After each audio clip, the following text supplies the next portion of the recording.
Hello friends, in today's class we will discuss about the unit and measurement of class 11. This is the fifth lecture of this chapter. तो friends, हमने आपको previous सारे video में बता चुका था physical quantity के बारे में, देन यूनिट के बारे में, उसके आगे बढ़े थे तो हम डायमेंशन के बारे में आपको बताए थे which is a very important. Dimension के बारे में बहुत सारा डायमेंशन से रिलेटेड फिजिकल क्वांटिटी लिए थे और उस फिजिकल क्वांटिटी का आपको डायमेंशन निकाल के बताए थे। तो आप अगर आप डायमेंशन वाला वीडियो नहीं देखे होंगे तो लेक्चर 4 वीडियो होगा डायमेंशन का, वो वीडियो प्लीज़ देख लीजिए, तभी ये आगे का आपको क्या बातों समझ में आएगी।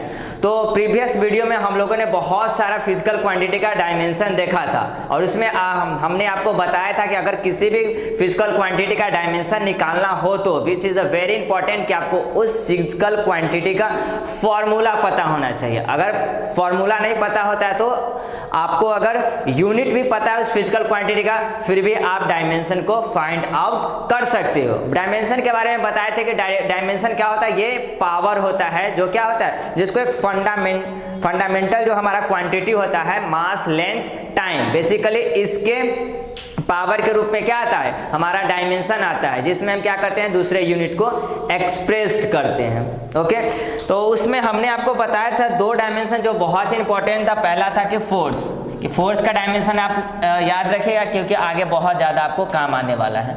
तो फोर्स का डायमेंशन हम आपको बताया था, अगर आपको याद होगा तो mLT⁻²। और उसके बाद आता है कि वर्क का आपको डायमेंशन बताए थे, क्या एकदम सेम ही है, बस इसमें क्या आता है mL²T⁻²।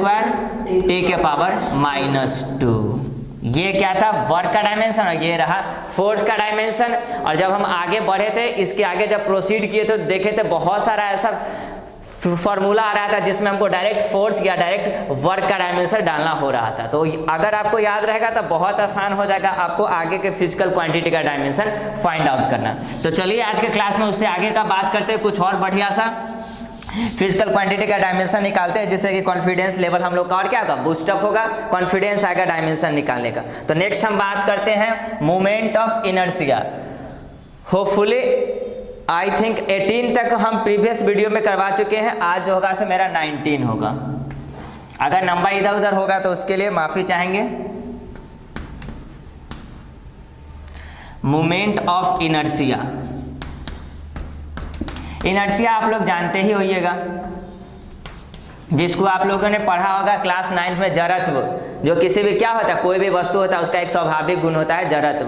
तो जरा पढ़े होंगे, वो आपको पढ़ने को मिला होगा। तो ये क्या होता है, जड़त्व मतलब मोमेंट ऑफ इनर्शिया का फॉर्मूला आता है mR²। जड़त्व के बारे में बता दें कि मतलब जिस वस्तु का जितना ज़्यादा मास होगा, जितना ज़्यादा मतलब उसका द्रव्यमान होगा, उतना ही ज़्यादा उसका क्या होगा, जड़त्व होगा। मान लीजिए कि ऐसे आप पढ़े होंगे कि 1 5 का नोट है और उसके बाद क्या है, 1 5 का क्या है, सिक्का है, कॉइन है 1 5 का नोट है, 1 5 का सिक्का है। तो ऑब्वियसली मास किसका ज़्यादा होगा, किसका द्रव्यमान ज़्यादा होगा, 5 रुपये का जो सिक्का रहेगा उसका मास ज़्यादा होगा, मीन्स उसका जड़त्व क्या होगा, मतलब उसका जड़त्व ज़्यादा होगा। यही क्या होता है, जड़त्व। या और इसका एप्लीकेशन आप देखे होंगे कि कोई बस के ऊपर या कोई बस रहता है, या फिर आप देखोगे कोई गाड़ी के वहाँ ऊपर जो रहता है, ऊपर सामान रखा हुआ रहता है तो वो आगे हो जाता है, पीछे हो जाता है, वो जड़त्व के कारण ही हो जाता है। उसमें मास होता है, मास के कारण वो क्या आता है, मोशन में आना चाहता है, तो वहीं पे वो इनर्शिया होता है। चलिए आगे हम बात करते हैं। तो मोमेंट ऑफ इनर्शिया का फॉर्मूला था mR²। m जो यहाँ है सो मास है और r हमारा क्या है, रेडियस है। तो मास का डायमेंशन आपको पता है क्या होता है, कैपिटल M, बहुत इजी है। और पिछले क्लास में बताए थे रेडियस भी हमारा क्या है, एक डिस्टेंस है। तो लेंथ, डिस्टेंस मीन्स लेंथ, और लेंथ के लिए हम क्या यूज करेंगे, L, और L यहाँ क्या हो जाएगा, स्क्वायर। तो इस तरह से हमारा आ गया mL², m1 यहाँ हो जाएगा L², और t नहीं तो T⁻0। This is the dimension of moment of inertia. तो क्या हो जाएगा, इसका मोमेंट ऑफ इनर्शिया का डायमेंशन क्या होगा, मास में 1 हो जाएगा, लेंथ में 2 एंड टाइम में 0। ठीक, मोमेंट ऑफ इनर्शिया को हम डिनोट करते हैं I से, I = mR²। उसके बाद हम आगे बात करेंगे एंगुलर मोमेंटम, जिसको हम डिनोट करेंगे L से, एंगुलर मोमेंटम, एंगुलर मोमेंटम।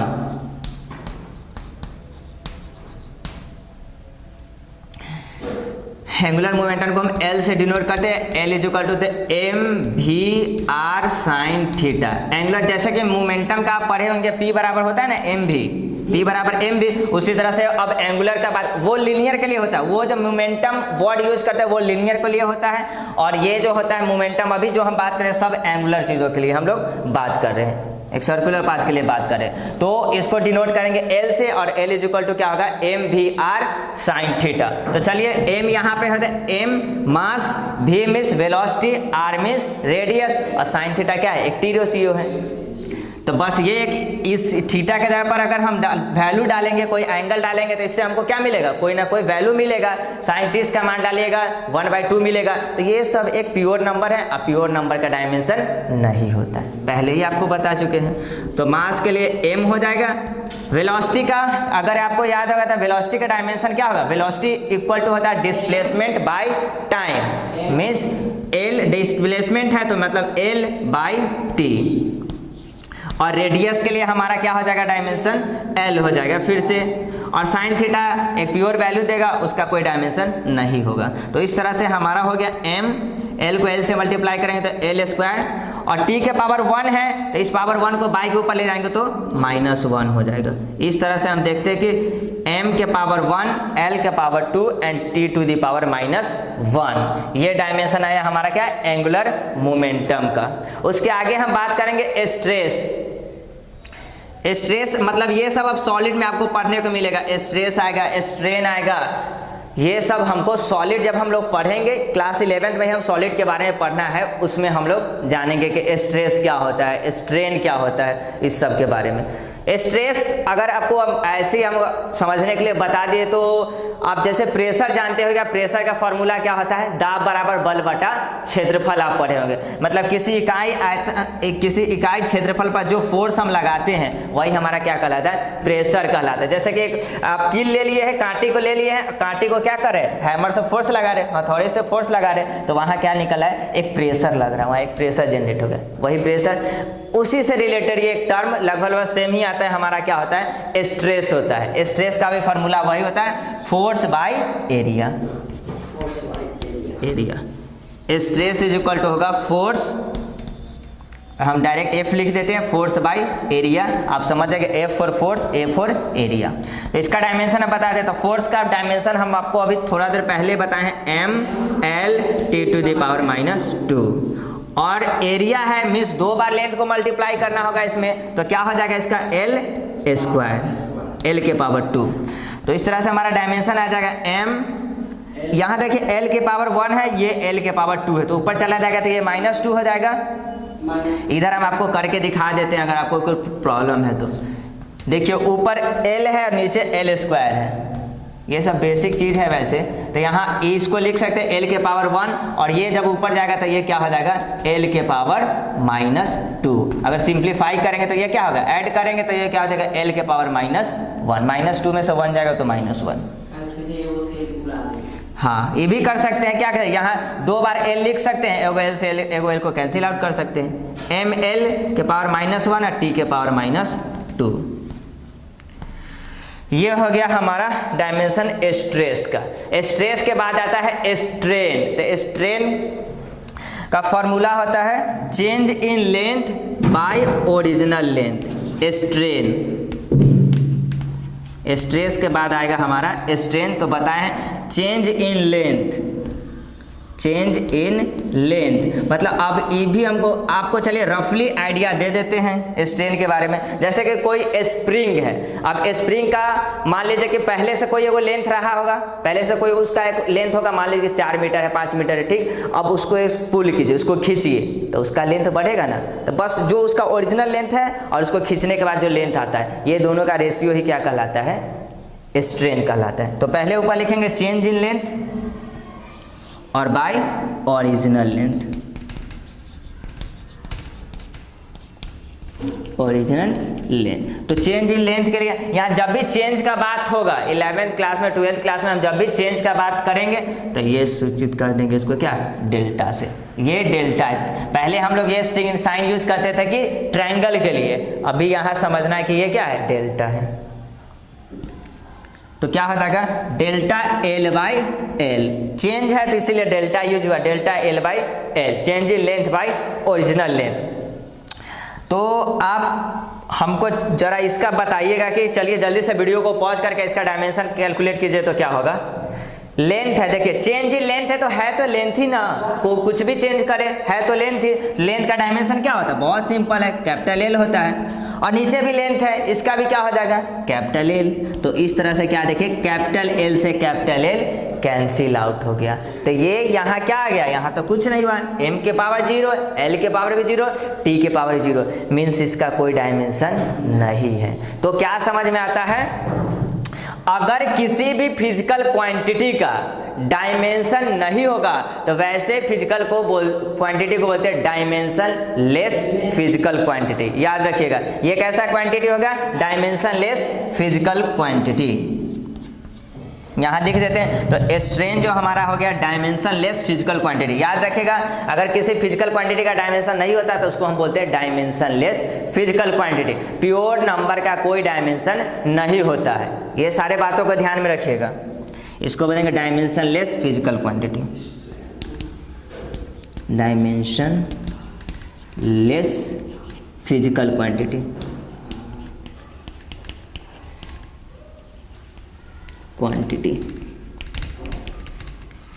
अब यहाँ पर इसका यूनिट होगा क्या, कुछ स्ट्रेन का बोलेंगे कि यूनिट क्या होगा, यूनिट कुछ होगा।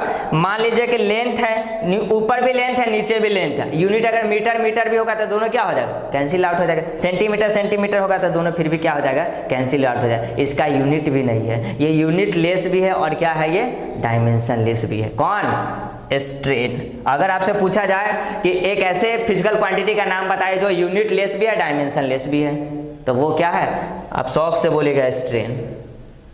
इसके आगे भी आप अभी और आपको बात मिलेगा। तो चलिए अब इसको वाइप आउट करते हैं और आगे का कुछ और हम देखते हैं।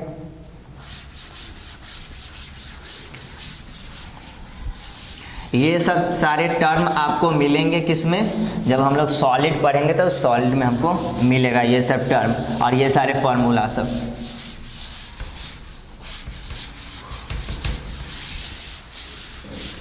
अभी बस हमको फॉर्मूला से पहचानना है कि इसका डायमेंशन क्या होगा, हम क्या पुट करें। पुट करने आ गया कि इसका डायमेंशन क्या होगा, बस डायमेंशन इजी है, फिर आसानी से आप निकाल सकते हो। और इससे ऑब्जेक्टिव क्वेश्चन आता ही आता है बोर्ड में, या फिर आप कोई भी कंपटीशन लेवल का एग्जाम देखो तो उससे 1-2 क्वेश्चन तो रहता ही है। फिर आगे चलिए, एक आता है Young's modulus of elasticity, number हो जाएगा maybe 23। Young's modulus of elasticity, जिसको डिनोट करते हैं गामा से। हाँ, यंग्स मॉडुलस ऑफ इलास्टिसिटी जिसको डिनोट करेंगे गामा से।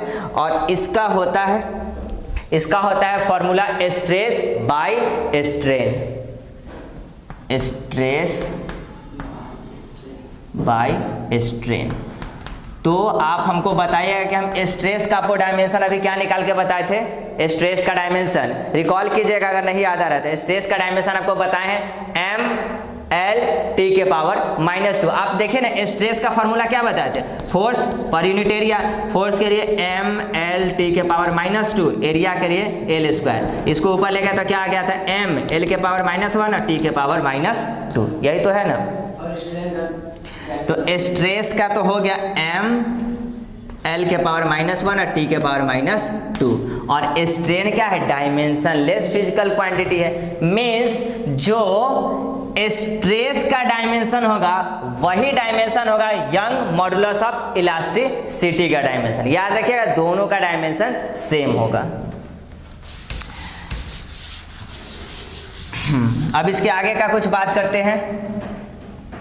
अब हम फ्लूइड में चलते हैं। सॉलिड में तो बहुत सारा क्वेश्चन देखिए फ्लूइड। हाँ, इलास्टिसिटी आपके मन में आ रहा होगा कि इलास्टिसिटी क्या होता है। तो मतलब कि कोई भी वस्तु है, कोई भी ऑब्जेक्ट है, वो क्या होता है, कितना उसमें लमड़ने का क्षमता होता है, कितना ज़्यादा, वो क्या होता है अपने शेप साइज को चेंज करके और फिर से मान लीजिए कि रबर ही है, रबर को क्या खींचते हैं तो वो क्या अपना लेंथ को चेंज कर सकता है। मतलब किस लिमिट तक हम किसी भी ऑब्जेक्ट को स्ट्रेच कर सकते हैं, खींच सकते हैं, वही लिमिट उसका क्या कहलाता है, इलास्टिसिटी कहलाता है। हर एक क्या होता है, हर एक ऑब्जेक्ट का कुछ ना कुछ इलास्टिसिटी लिमिट होता है। ये तो है, आपको पता नहीं चलेगा, बहुत पार्शियली ये क्या होगा, इसमें इलास्टिसिटी का गुण होगा। थोड़ा सा बल लगाएंगे तो ये क्या होता है, बीच से टूट जाएगा। तो सबसे ज़्यादा इलास्टिसिटी सब क्या रबर वगैरह ये सब में होता है, स्प्रिंग में होता है, स्प्रिंग को भी खींच सकते हैं।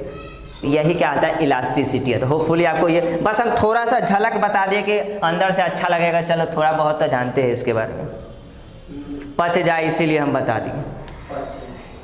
चलिए अब इसके आगे हम बात करते हैं फ्लूइड में। थोड़ा सा फ्लूइड का मतलब क्या होता है ये भी आपको बता देते हैं, टेंशन नहीं लेने का। अब ये नहीं टेंशन नहीं लीजिएगा कि ये सब इंग्लिश में टर्म, हाँ ये चीज़ हम बाद में हम गौर किए थे कि हाँ कि आप लोग अभी हिंदी से आए हैं, इंग्लिश है तो थोड़ा बहुत समझने में प्रॉब्लम हो, या हाँ ये एक सबसे इम्पॉर्टेंट बात है, कभी ख्याल में अपने माइंड में ये बात नहीं लाइएगा कि हमको हिंदी में पढ़ना है या हम हिंदी लेके पढ़े, बिल्कुल भी नहीं। थोड़ा सा प्रॉब्लम होगा, 4 महीना 5 महीना 6 महीना 8 महीना तक प्रॉब्लम हुआ, उसके बाद आप यूज टू हो जाइएगा, मतलब आपका आदत हो जाएगा, सुनते सुनते आदत हो जाएगा, आसानी से आपको समझ में आने लगेगा। इसलिए दिमाग में लाइए ही नहीं कि हमको हिंदी लेके पढ़ना है, तो फिर बहुत ज़्यादा मुश्किल होता है, आपको टीचर भी नहीं मिल पाएंगे और आप समझ भी नहीं पाइएगा, कोई कंसेप्ट भी क्लियर नहीं होगा। इंग्लिश लीजिए, बहुत आसान है। हम भी लोग क्या बिहार बोर्ड से हम भी पढ़ के आए हैं, फिर हम जो भी होता है मैक्सिमम नंबर ऑफ स्टूडेंट जो होता है बिहार बोर्ड का इंग्लिश उसका थोड़ा वीक होता ही है, कोई एक्सेप्शन नहीं होता है जिसका इंग्लिश वीक नहीं होता। तो हम भी उसी में से थे कि मेरा भी इंग्लिश क्या था, वीक था। लेकिन क्या अब लगे हुए रहिएगा लगातार तो बस आ ही जाएगा, ये भी तो एक लैंग्वेज ही है, सीखने का प्रयास कीजिएगा तो क्या नहीं आएगा। तो बस इंग्लिश में ही पढ़ना है। अब बाकी रहा बात शुरुआती का, हम पूरा ट्राई करेंगे कि इंग्लिश में वो बोले और हिंदी में भी बोले, आपको कुछ लगेगा ही नहीं कि हमारा इन्वायरमेंट चेंज हुआ है, हम हिंदी से इंग्लिश में भी आए हैं और आप इंग्लिश भी सीख जाइएगा। चलिए अब इसके आगे का बात करते हैं। तो आगे हमारा आता है अब क्लास 12 का कुछ फ्लूइड आपको हम बता रहे थे। फ्लूइड मीन्स होता है कि तरल, फ्लूइड मीन्स होता है तरल। तरल कहने का मतलब होता है कि जो बहने, जो भी चीज, कोई भी चीज रहेगा, कोई भी पदार्थ रहेगा, मैटर रहेगा जो बह सकता है उसको हम बोल देंगे क्या, फ्लूइड बोलते हैं। जिसमें भी बहने का गुण होता है उसी को हम बोलते हैं फ्लूइड बोलते हैं। ओके, तो हम सरफेस टेंशन का बात करते हैं। सरफेस टेंशन,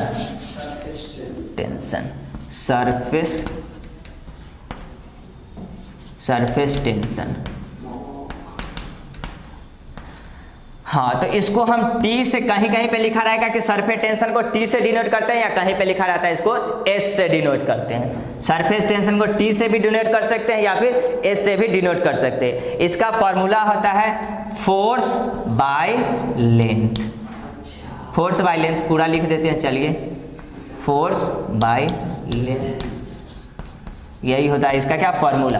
अब फोर्स का क्या होता है डायमेंशन, m l t के पावर -2। लेंथ का क्या होता है डायमेंशन, l।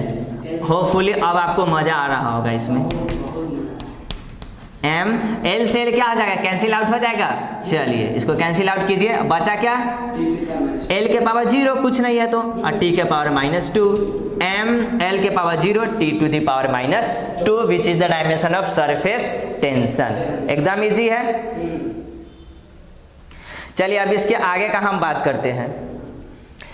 अब क्लास 12 का कुछ हम बात कर लेते हैं, कुछ फॉर्मूला क्लास 12 में भी आएंगे जो पढ़ने को मिलेगा हमको, उसमें का थोड़ा सा क्या फॉर्मूला लेते हैं, उसका डायमेंशन देख लेते हैं जल्दी से। अब हम जब भी देखें 9th का लिंक 11th का बात करेंगे तो उसका लिंक होगा 9th से, और 12th का बात करेंगे तो लगभग उसका लिंक किसके होगा, क्लास 10 से। एकदम याद रखें। अभी तक आपको देखिए लगभग चीज आपको पढ़ने को मिला होगा 9th में। अभी देखिए आपको हम अभी बताएंगे तो आपको लगेगा कि हाँ ये सब चीज हम 10th में पढ़ के आए हैं। तो सबसे पहले हम इलेक्ट्रिक चार्ज के बारे में बात करते हैं, विद्युत आवेश, जिससे हम लोग एकदम परिचित है। इलेक्ट्रिक चार्ज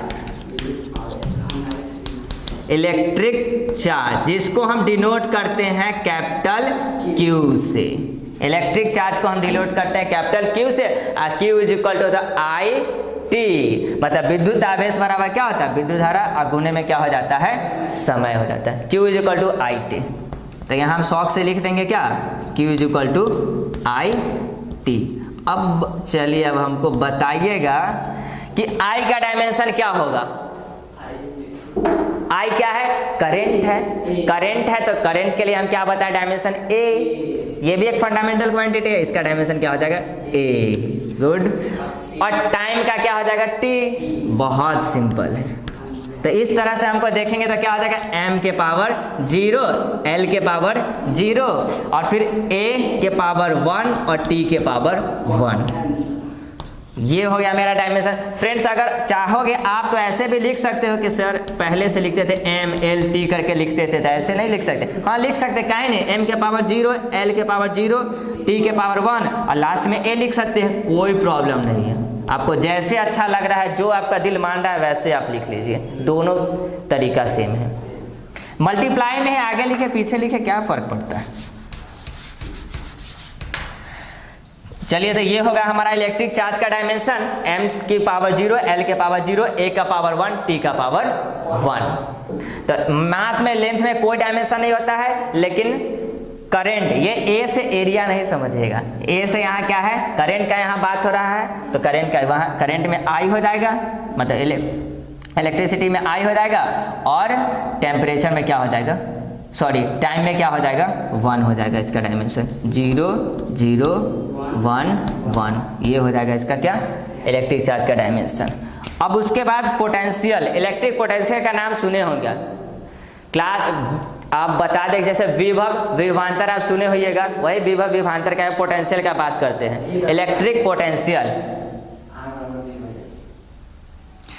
इलेक्ट्रिक पोटेंशियल अब समझ में आ रहा होगा, अब तो फ्रेशर ही है, तुरंत अभी पढ़ ही के आए हैं क्लास 10th और वहीं से फार्मूला आ ही रहा है। इलेक्ट्रिक पोटेंशियल, तो देखिए इलेक्ट्रिक पोटेंशियल को आपको पता होगा हम किससे डिनोट करते हैं, V से। अब V इज इक्वल टू क्या होता है, इधर देखे तो IR, और ये क्या होता है, ओम्स लॉ। आप पढ़े होंगे कि ये कहाँ पे पढ़ने को मिला है, ओम्स लॉ में आपको यहाँ पढ़ने को मिला है। V इज इक्वल टू होता है IR, तो वहाँ हो जाता है वो पोटेंशियल डिफरेंस हो जाता है, V is equal to IR, वहाँ हो जाता है वो पोटेंशियल डिफरेंस हो जाता है। यहाँ हम इलेक्ट्रिक पोटेंशियल का बात कर रहे हैं, तो यहाँ क्या हो जाएगा, W/Q, मतलब कि कार्य बटा आवेश, कार्य बटा क्या हो जाएगा, आवेश हो जाएगा। इलेक्ट्रिक पोटेंशियल का यहाँ क्या हो जाएगा, कार्य बटा आवेश, मतलब कि W/Q। और वर्क का डायमेंशन कितना इजी है, m l स्क्वायर है, t के पावर -2, ये वर्क का डायमेंशन हो गया। और चार्ज का डायमेंशन क्या होता है, at, सीधे क्या लिख देंगे, at। तो इस तरह से हम देखेंगे तो इलेक्ट्रिक पोटेंशियल का डायमेंशन क्या मिल जाएगा हमको, m l स्क्वायर t के पावर -2, और a को जब ऊपर जाएंगे तो a के और देखिए यहाँ t के पावर -1 है और ये ऊपर जाएगा तो क्या हो जाएगा, -3 हो जाएगा, -2 और -1 हो जाएगा -3, और a ऊपर जाएगा तो क्या हो जाएगा, a के पावर -1। तो ये मिल गया हमारा इलेक्ट्रिक पोटेंशियल का डायमेंशन, m l के पावर 2, t के पावर -3 और a का पावर है -1, विच is the dimension of electric potential. ये सब जो बता रहे हैं ये भी सब इंपॉर्टेंट है, इलेक्ट्रिक चार्ज, इलेक्ट्रिक पोटेंशियल, ये सब डायरेक्ट इससे क्वेश्चन पूछ में आ जाता है कि इसका डायमेंशन क्या होगा। ओके, अब उसके बाद हम आगे बात करते हैं इलेक्ट्रिकल रेसिस्टेंस। रेसिस्टेंस मतलब कि आप क्या उसको पढ़ेंगे, उसका हिंदी प्रतिरोध, प्रतिरोध देखते हैं। एक पढ़ेगा प्रतिरोधकता, प्रतिरोध और प्रतिरोधकता पढ़ेगा। चलिए हम उसी का बात करते हैं, उसका डायमेंशन अब थोड़ा फाइंड आउट कर लेते हैं।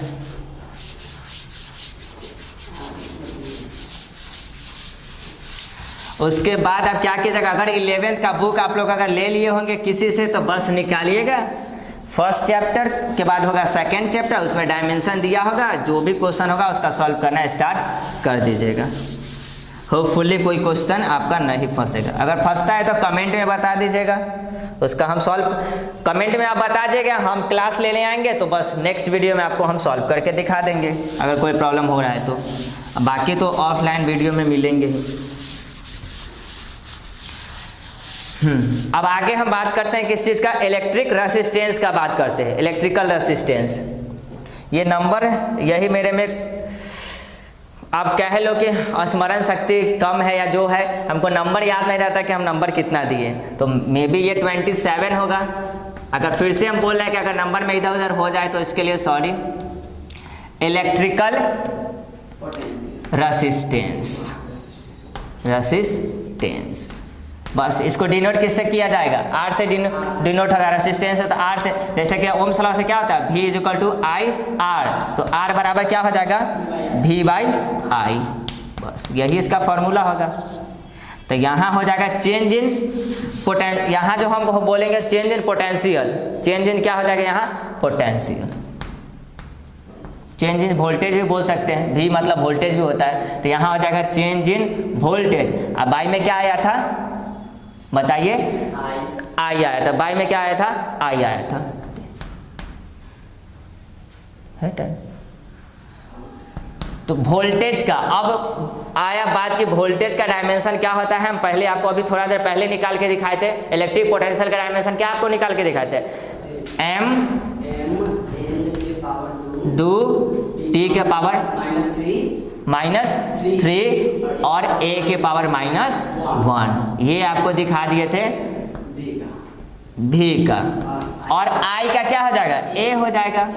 इस तरह से हम देखते हैं कि क्या डायमेंशन निकल गया, m l स्क्वायर t के पावर -3 और a के पावर -2, ये आ गया किसका डायमेंशन, इलेक्ट्रिक रेसिस्टेंस का। यहाँ लिख दीजिए कैपिटल R से इसको डिनोट करेंगे। तो हम लोगों ने क्या क्या देखा,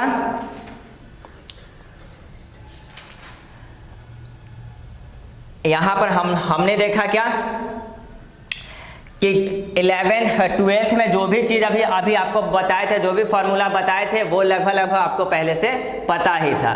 और इसमें हम पहले यूज करते थे MLT का, लेकिन अभी हमको MLT के बाद एक और टर्म क्या मिल गया, A भी आ गया। चलिए ये भी हम देख लिए। चलिए तो आगे हम बात करते हैं कैपेसिटेंस का। तो कैपेसिटेंस हमको बताया कि आप नाम सुनेंगे कैपेसिटर का या फिर नाम आप सुने होइएगा कंडेंसर का, बोथ आर द सेम, दोनों एक ही नाम होता है। जो फैन में लगा होता है एक बैटरी टाइप का आपको दिखाई देता होगा, उसी को बोलते हैं। तो वो बेसिकली क्या करता है, एनर्जी को स्टोर करता है, एनर्जी को, वो जो हमारा कैपेसिटर होता है या फिर कंडेंसर जिसको आप बोलते हैं, वो एनर्जी को स्टोर करके अपने अंदर रखता है, ऊर्जा को संचित करके रखता है। क्यों स्टोर करता है एनर्जी को, फैन को जब स्विच ऑन करते हैं तो पहली बार उसको घुमाने के लिए बहुत ज़्यादा एनर्जी चाहिए। जैसे कि कोई बाइक अगर रुका हुआ है, स्टार्ट नहीं होता है, तो उसको सबसे पहले धक्का देने के लिए बहुत ज़्यादा फोर्स लगाना पड़ता है। एक बार जब वो बाइक चलना स्टार्ट हो जाता है, मतलब उसको धक्का दे देते हैं, मोशन में आ जाता है, गति में आ जाता है, तब उसको हल्का हल्का फोर्स आप लगाइएगा, फिर भी वो क्या करेगा, गति करेगा। लेकिन पहली बार उसको मोशन में लाने के लिए ज़्यादा फोर्स लगाना पड़ता है। तो वही काम हमारा करता है फैन में कौन, कैपेसिटर। उस एनर्जी को स्टोर करके रखता है और उसको एक बार क्या करता है, एनर्जी देता है, जिसके कारण वो क्या करता है, घूमने लगता है, एक बार घुमाने का काम करता है, कस के वो फोर्स देने का काम करता है, एनर्जी देने का काम करता है, जिसको बोलते हैं कंडेंसर। अब रिवाइटल का काम कर सकता है, एक ही सेकंड में उसको एनर्जी देते हैं, तो वही वहाँ हो गया कंडेंसर या यूँ बोल दो कैपेसिटर। तो उसी में क्या कैपेसिटेंस का हम बात करते हैं, कैपी। तो ये सब जो टर्म जो आपको पढ़ने आएगा किसमें, क्लास 11th में, कैपेसिटेंस, कैपेसिटेंस जिसको हम डिनोट करेंगे C से, कैपिटल C से। तो Q बराबर होता है C और होता है V, Q बराबर हो गया C भी। और यहाँ से जैसे ही हम किसका वैल्यू हमको निकालना है, यहाँ हमको चाहिए C ना, तो C का फॉर्मूला क्या हो जाएगा, Q बाई V। यहाँ पे देख लीजिए, Q यहाँ पे चार्ज हो गया, इलेक्ट्रिक चार्ज, C मतलब हो गया कैपेसिटेंस और V मतलब क्या हो गया, वोल्टेज हो गया। तो यहाँ Q मतलब कि इलेक्ट्रिक चार्ज का हम आपको डायमेंशन क्या बताए थे अभी थोड़ा देर पहले, A, बोलिए, चार्ज भूल गए, Q बराबर क्या बताया, IT बताए थे ना, तो क्या हो जाएगा, AT, क्या हो जाएगा इसका डायमेंशन, AT, बगल में हम लिख देते हैं AT। और वोल्टेज का डायमेंशन हम आपको क्या बताए थे, ML स्क्वायर -3 और A के पावर -1। ये आपको हम बताए थे किसका, वोल्टेज का डायमेंशन, और ये हो गया चार्ज का डायमेंशन। अब इस तरह से चलिए इसको कर लेते हैं, क्या m को ऊपर ले जाएंगे तो m के पावर -1, l के पावर होता है ना m l t, तो पहले m लिख देते हैं, फिर l का पावर -2 और t का पावर क्या हो जाएगा, ऊपर जाएगा तो माइनस तो ये नहीं रहेगा, माइनस ऊपर जाएगा तो ये तो प्लस में हो जाएगा, ये डायरेक्ट क्या हो जाएगा, ऊपर जाने के बाद 3 और 1 4 हो जाएगा। और उसके बाद आएगा क्या a माइनस में ऊपर जाएगा तो प्लस में a क्या हो जाएगा, a स्क्वायर हो जाएगा। तो m के पावर -1, l के पावर -2, t के पावर 4 और a का पावर क्या हो जाएगा 2, which is the dimension of capacitance. याद रखिएगा इसका डायमेंशन, याद रखने वाला कोई बात ही नहीं है, याद नहीं रखिएगा, क्या याद रखिएगा, फॉर्मूला याद रखिएगा बस इसका, Q बाई V। तो हमको याद किसका रहना है, चार्ज का, जो बहुत इंपॉर्टेंट, बहुत ईजी है, और फिर ये रहा वोल्टेज का। तो वोल्टेज का अगर आपको नहीं भी याद है, इतना लंबा कौन याद करता है, नहीं भी याद है तो क्या कीजिएगा, V बराबर क्या होता है, अभी आपको हम बताए थे, क्या बताए थे, V equal W by Q बताए थे ना। तो W का डाल दीजिएगा dimension m l square, t inverse 2 आपको पता ही है, और चार्ज फिर से हमको पता है AT, ये तो इजी है ना, ये तो निकाल सकते हैं, बस एक के साथ दूसरे को लिंक करके रखिएगा, इससे इसको निकाल के बस बना लेना है। यहाँ तक याद करना तो इसको पॉसिबल है नहीं। चलिए अब आगे हम बात करते हैं, ये सब के बाद कुछ कांस्टेंट आते हैं फिजिक्स में, उस कांस्टेंट का हम बात करते हैं कि कांस्टेंट का डायमेंशन होता भी है या नहीं होता, उस कांस्टेंट का बात हम करते हैं। जैसे कि आपको कांस्टेंट हम देखें, जैसे कि हम आपको दिखाए थे ना कि एगो कैपिटल G होता है, यूनिवर्सल ग्रेविटेशनल, ये कैपिटल G होता है, ये कांस्टेंट होता है। स्मॉल g आप सुने होंगे, इसका कुछ वैल्यू होता है। फिर आपको एक सुने होगा, अपवर्तनांक में ही सुने होइएगा, स्नेल्स लॉ में क्या होता है, अपवर्तनांक ये भी क्या होता है, एक नियतांक होता है। हर एक मीडियम का क्या होता है, एक ये नियतांक होता है, एक कांस्टेंट वैल्यू ये देता है। तो यही सब जिसको हम बोलते हैं रिफ्रैक्टिव इंडेक्स बोलते हैं, अपवर्तनांक। चलिए तो देखते हैं, इस तरह से बहुत सारा कुछ कांस्टेंट आते हैं फिजिक्स में। अब उस कांस्टेंट का हम डायमेंशन फाइंड आउट करके देखते हैं कि आखिर क्या होता है। चलिए इसको वाइप आउट करते हैं। चलिए इस बार हम याद करके रखेंगे कि 28 है number.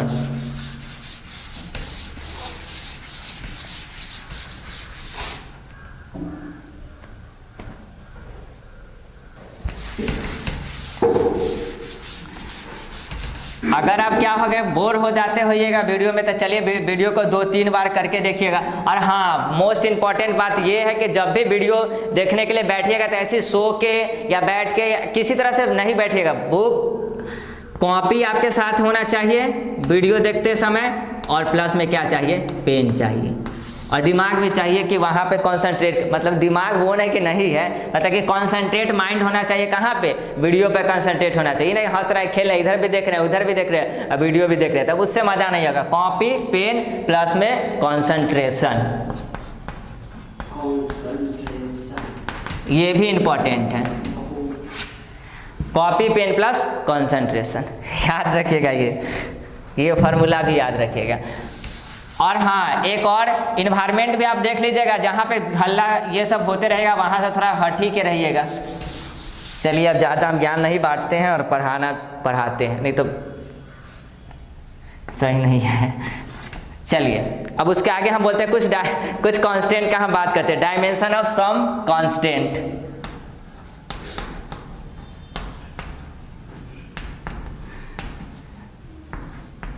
Dimension of some constant.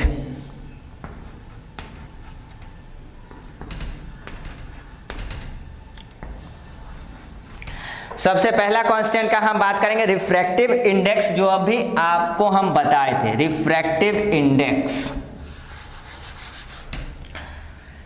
Refractive index अपवर्तनांक, रिफ्रैक्टिव इंडेक्स, जिसको डिनोट करते हैं किससे, म्यू से या फिर न्यू से, एन से, क्या क्या इसके लिए आता है, रिफ्रैक्टिव इंडेक्स म्यू से। तो अपवर्तनांक बराबर क्या होता है, सापेक्षिक अपवर्तनांक सुने होंगे, रिफ्रैक्टिव इंडेक्स सापेक्षिक अपवर्तनांक बराबर क्या होता है, प्रकाश में या निर्वात में प्रकाश की चाल बटा किसी माध्यम में प्रकाश की चाल। यही पढ़े होइएगा आप। क्या पढ़े होइएगा? निर्वात में प्रकाश की चाल बटे में किसी माध्यम में प्रकाश की चाल। तो निर्वात में प्रकाश की चाल के लिए c और किसी माध्यम में प्रकाश की चाल के लिए v। चाल है, वेलोसिटी है, इसलिए v यूज कर दिए, तो c/v। अब हमको बताइए ये क्या है? c निर्वात में प्रकाश की चाल। ओ, चाल मतलब स्पीड, चाल मतलब स्पीड। किसी माध्यम में प्रकाश की चाल, ये भी तो आ रहा है चाल, मतलब ये भी क्या है? स्पीड। मतलब दोनों जगह यूनिट डायमेंशन किसका होगा? स्पीड का। स्पीड का क्या होता है डायमेंशन? स्पीड का फॉर्मूला याद कर लीजिए, क्या होता है? Distance by time. और डिस्टेंस तो होता है लेंथ, तो लेंथ के लिए l और टाइम के लिए t, मतलब l/t। l/t हो जाएगा c का, और v का भी क्या हो जाएगा? v भी स्पीड है, तो ये भी हो जाएगा l/t। तो इस तरह से हम क्या देखें? l से l कैंसिल आउट और t से t cancel out, means nothing. Means ये क्या होगा? Dimension less quantity. ये जो कांस्टेंट आया हमारा रिफ्रैक्टिव इंडेक्स, ये कैसा है? डायमेंशन लेस है। ठीक, चलिए कुछ और देखते हैं कि क्या अब सबका डायमेंशन लेस ही होगा कि क्या होगा। इसके आगे हम देखते हैं। अब आता है यूनिवर्सल ग्रेविटेशनल कांस्टेंट को देखते हैं। यूनिवर्सल सार्वत्रिक नियतांक, सुने हो गया ऐसे क्लास 9th में।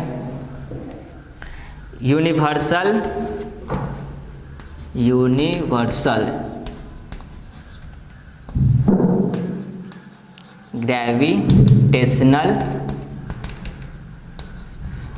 ग्रेविटेशनल कांस्टेंट, C1ST, इतना लिख के छोड़ देते हैं, जिसको हम किससे डिनोट करेंगे? कैपिटल G से। ठीक है, तो F बराबर क्या फॉर्मूला होता है? F बराबर capital G into M1 M2 by में R²। ये हम 9th में पढ़े होंगे जरूर। तो F बराबर, अब यहाँ से हमको किसका निकालना है डायमेंशन? G का। तो चलिए इस बाकी सारे टर्म को क्या इस साइड लाते हैं, तो G कैपिटल G बराबर क्या फॉर्मूला निकल जाएगा? F R² बाई में क्या आ जाएगा? M1 into M2। अब बता देते हैं कि कौन क्या है। F हो गया फोर्स, R से यहाँ क्या हो जाएगा? रेडियस का बात हो रहा है, लेंथ हो गया वो, और M मास, M1 M2 क्या है? मास है। तो बस बहुत ईजी अब यहाँ से हो गया आपके लिए। फोर्स का हम जानते हैं क्या होता है डायमेंशन? mLT के पावर -2। R का क्या डायमेंशन होता है? L। चलिए, और फिर देखिए कि अब M1 M2 मास के लिए क्या हो जाएगा डायमेंशन? Capital M। यहाँ पे देखिएगा स्क्वायर भी है, तो यहाँ क्या हम दे देंगे? स्क्वायर दे देंगे L के साथ। और यहाँ आप देखिए हो जाएगा कैपिटल M और ये कैपिटल M, तो इसको क्या कर देते हैं? कैपिटल M का ये क्या हो जाएगा? स्क्वायर हो जाएगा। तो यहाँ पे एक M से एक M कैंसिल आउट हो जाएगा, 1M से 1M कैंसिल आउट, तो एक M बचेगा। तो इसके पावर M का पावर 1 है, तो बाई को ऊपर ले जाएंगे तो पावर माइनस में आ जाएगा, तो M का पावर -1, L का L1 और L का पावर 2, तो क्या हो जाएगा? L के पावर 3 और T का पावर -2। इस तरह से देखते हैं तो यूनिवर्सल ग्रेविटेशनल कांस्टेंट का डायमेंशन है m⁻⁻1, L का पावर 3 और T का पावर -2। तो इतना तो बात अब क्लियर है कि नहीं, जितना भी कांस्टेंट होगा सबका क्या होगा? सबका डायमेंशन, वो डायमेंशन लेस नहीं होगा। किसी का डायमेंशन हो भी सकता है, किसी का डायमेंशन नहीं भी हो सकता है। तो आगे एक और कांस्टेंट का बात करते हैं, प्लैंक्स कांस्टेंट। प्लैंक्स कांस्टेंट नहीं सुने होइएगा, क्लास 12th में सुनने को मिलेगा प्लैंक्स कांस्टेंट, या फिर केमिस्ट्री में आपको सुनने को मिलेगा प्लैंक्स कांस्टेंट, जब एनर्जी के बारे में पढ़िएगा। प्लैंक्स कांस्टेंट, इसको डिनोट करते हैं हम H से डिनोट करते हैं। प्लैंक्स कांस्टेंट को स्मॉल h से डिनोट करते हैं, ओके। और इसका फॉर्मूला होता है, याद रखिएगा, E इक्वल टू होता है HF। E मतलब एनर्जी इक्वल टू क्या होगा? HF। F मतलब यहाँ पे क्या होगा? फ्रीक्वेंसी। F मतलब क्या? फ्रीक्वेंसी। तो H का यहाँ से वैल्यू निकालेंगे तो क्या हो जाएगा? E और बाई में क्या आ जाएगा? F। E/F। अब एनर्जी का डायमेंशन क्या होता है? एनर्जी रहेगा तो एनर्जी का डायमेंशन हम क्या आपको बताते हैं? mLT का पावर सॉरी ml² और t के पावर क्या बताए थे -2 बताए थे। एनर्जी वही वर्क का जो डायमेंशन है वही एनर्जी का डायमेंशन होगा।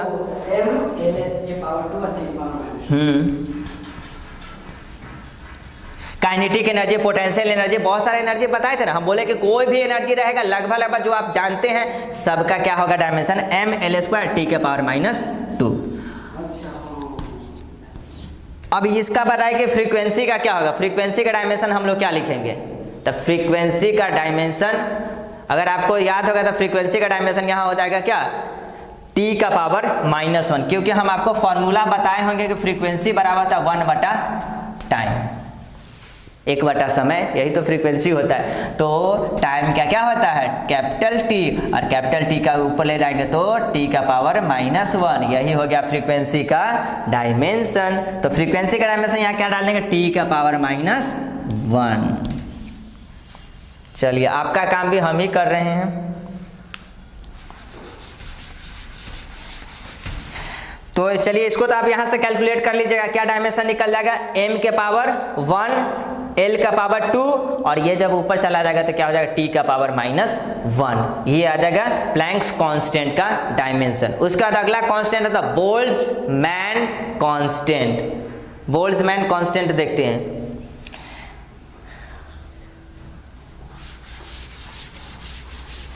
अब बहुत ज़्यादा हो गया है डायमेंशन, हम भी समझ रहे हैं, अब हम भी ब्रेक लगाएंगे। लगभग आप क्वेश्चन करने के लिए बैठिएगा तो ये सोचना नहीं पड़े कि हाँ क्वेश्चन नहीं बन रहा है, कुछ तभी तो आएगा, फील आएगा कि हाँ साइंस लिए हैं तो क्वेश्चन समझ में भी आ रहा है, बन भी रहेगा तो थोड़ा मोटिवेट भी होइएगा। Boltzmann constant BOLTZ, Boltzmann constant PV equal to होता है KT, PV equal to KT होता है। यहाँ T हम यूज करेंगे ये कैपिटल T, यही जो K है यही क्या है बोल्ट्जमैन कांस्टेंट है। तो यहाँ से K का पहले क्या निकालेंगे, K के फॉर्म में फॉर्मूला यहाँ पर निकालेंगे तो K इक्वल टू क्या हो जाएगा PV/T। तब पूछेगा तो सर हम तो डायमेंशन इसका निकाल ही सकते हैं भैया। सबसे पहले इसका क्या बता दीजिए कि P क्या है, V क्या है, T क्या है। तो P है हमारा प्रेशर, P हमारा हो गया प्रेशर, V हमारा क्या है, V हमारा वॉल्यूम। यहाँ है प्रेशर आएगा तो प्रेशर कैसे वॉल्यूम आएगा, वोल्टेज तो आएगा नहीं, तो ये हो जाएगा वॉल्यूम। और T फोर टाइम रहता तो स्मॉल t रहता, तो यहाँ है कैपिटल T, मतलब कि ये बात हो रहा है टेम्परेचर का। इसको टाइम समझने का भूल नहीं कीजिएगा। ये हो गया टेम्परेचर, कैपिटल T लिखा हुआ। तो इस तरह से अब प्रेशर का बोलेगा तो प्रेशर का तो डायमेंशन बताए हुए नहीं किए हैं, तो प्रेशर हम आपको बताए हैं, एक चीज जरूर बताएं, प्रेशर का नहीं बताएं, लेकिन ये तो बोले थे ना कि आप पढ़ेगा स्ट्रेस और प्रेशर दोनों सेम ही होता है। तब प्रेशर बराबर भी क्या होता है फोर्स बाय एरिया।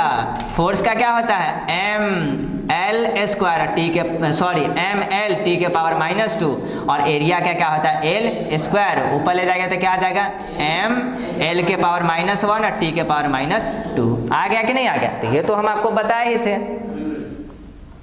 तो चलिए हम अब डायमेंशन निकाल लेते हैं। तो प्रेशर के जगह पर हम डाल लेते हैं, इसको मिटा देते हैं, यहाँ से देख लीजिएगा। तो प्रेशर के जगह पर डायमेंशन है ml के पावर -1 और t के पावर -2, और यहाँ ये वॉल्यूम मतलब कि लेंथ को कितना बार मल्टीप्लाई करें, 3 बार मल्टीप्लाई करें, तो वॉल्यूम का हो जाएगा l के पावर 3।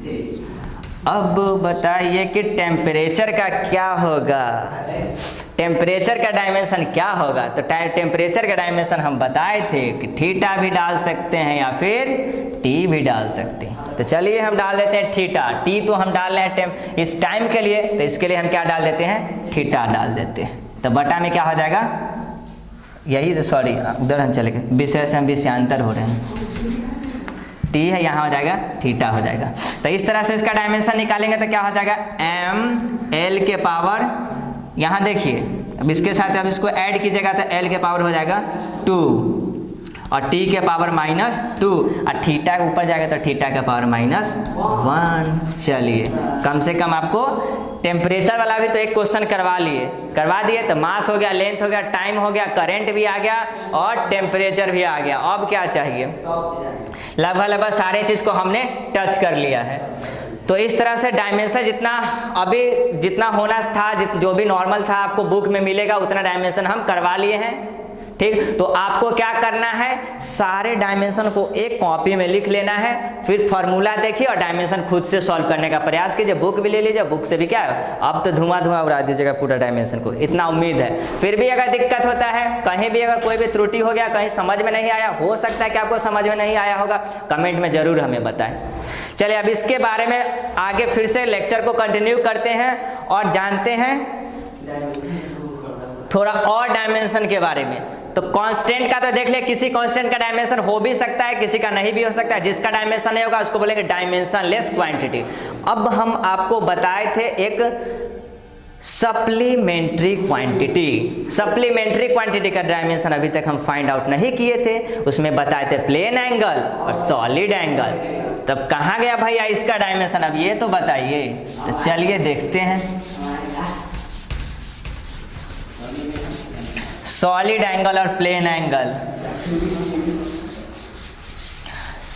तो हम आपको बता देते हैं सॉलिड एंगल। अच्छा जी बताइए, एंगल है तो इसका कोई ना कोई वैल्यू देगा। साइन 30 डिग्री, 50 डिग्री, या रहता है पाई, 2 पाई, ये सब तो एक वैल्यू ही देता है। और ये सब जो प्योर नंबर है, प्योर नंबर का कोई डायमेंशन तो होता ही नहीं है। मतलब प्लेन एंगल, सॉलिड एंगल का कोई डायमेंशन होगा ही नहीं। मतलब ये होगा dimension less quantity, dimension less physical quantity. तो याद रखिएगा सप्लीमेंट्री क्वांटिटी जो भी है वो क्या होता है, डायमेंशन लेस क्वांटिटी है।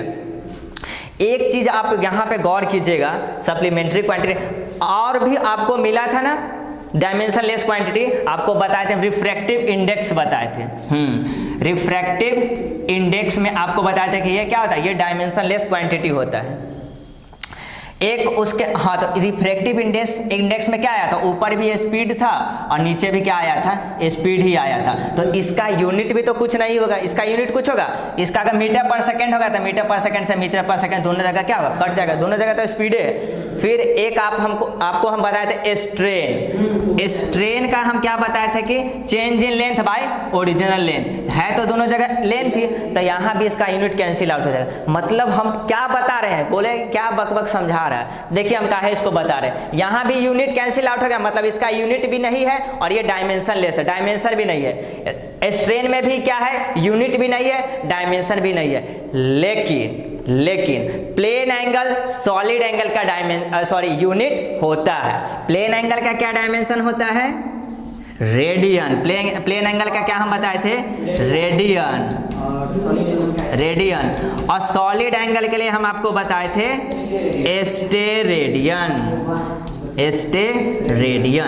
तो इस तरह से देखते हैं कि ओ ये ऐसा फिजिकल क्वांटिटी है जिसका यूनिट तो है लेकिन डायमेंशन नहीं है। तो आपसे पूछेगा कैसे फिजिकल क्वांटिटी का नाम बताइए जिसका यूनिट है लेकिन डायमेंशन नहीं है, तो क्या बोलेंगे, प्लेन एंगल, नहीं तो सॉलिड एंगल। डायरेक्ट ये क्वेश्चन भी आ सकता है, तो ध्यान में रखिएगा।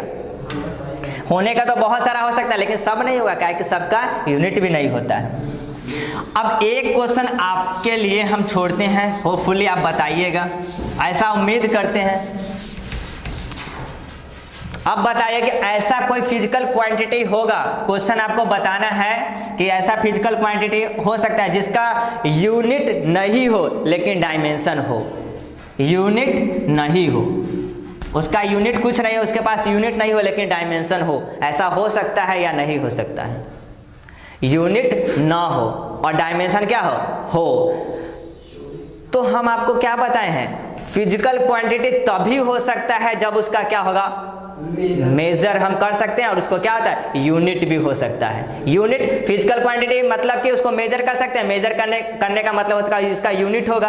अब यूनिट ही नहीं होगा तो वो फिजिकल क्वांटिटी होगा ही नहीं। जब फिजिकल क्वांटिटी नहीं होगा तो डायमेंशन कहाँ से आएगा ही नहीं। मतलब ऐसा कोई क्वांटिटी ही नहीं बना है जिसका यूनिट ना हो और डायमेंशन हो, ऐसा क्वांटिटी नहीं होगा। लेकिन ऐसा क्वांटिटी जरूर होगा जिसका यूनिट होगा और डायमेंशन नहीं होगा, वो डायमेंशन लेस फिजिकल क्वांटिटी होगा। तो फ्रेंड्स यहाँ तक आपको समझ में आया होगा बात को, ऐसा हम उम्मीद करते हैं कि डायमेंशन आपको बहुत अच्छे से समझ में आया होगा। इसके बाद हम आगे चलेंगे और डिस्कस करेंगे डायमेंशन का होमोजेनिटी। इसका कुछ प्रिंसिपल होता है, प्रिंसिपल ऑफ होमोजेनिटी डायमेंशन में ही आता है। उसके बारे में हम नेक्स्ट लेक्चर में कंटिन्यू करेंगे। इस लेक्चर में आपको एक वर्क देते हुए जाते हैं कि जितना भी डायमेंशन होगा याद करने का कोई जरूरत नहीं, फोर्स वर्क ये सब का याद कर लीजिएगा और बाकी को आपको बनाइएगा कोई भी बुक को उठा के। मिलते हैं नेक्स्ट क्लास में। Thank you for watching this video.